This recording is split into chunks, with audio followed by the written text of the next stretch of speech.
Assa Traoré, désignée gardienne de l'année 2020. Voilà, ils ont choisi une Française pour être gardienne de l'année. Ça n'a pas été ni Samuel Paty, on pourrait égrener la liste de véritables gardiens de ce qu'on voudrait que la France reste. Non, ils prennent Assa Traoré qui, alors là, on a une transition absolument parfaite, qui est gardienne de l'indigénisme en France. Ça, c'est absolument sûr. Gardienne de l'américanisation. Ce choix vous a étonné ou pas ?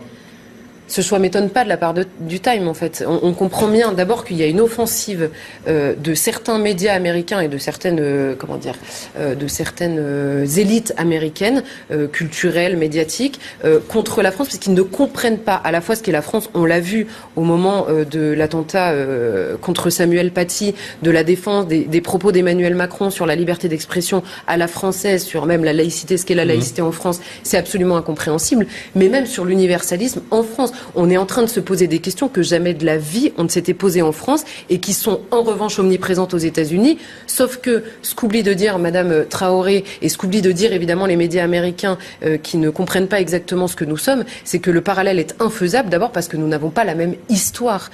Et du coup, Assa Traoré, quand elle arrive et qu'elle déroule dans le Time qui est extrêmement bienveillant à son égard, que le parallèle entre George Floyd et son frère, que son frère est mort exactement de la même manière que George Floyd, c'est faux. Que le racisme est systémique en France, c'est évidemment faux.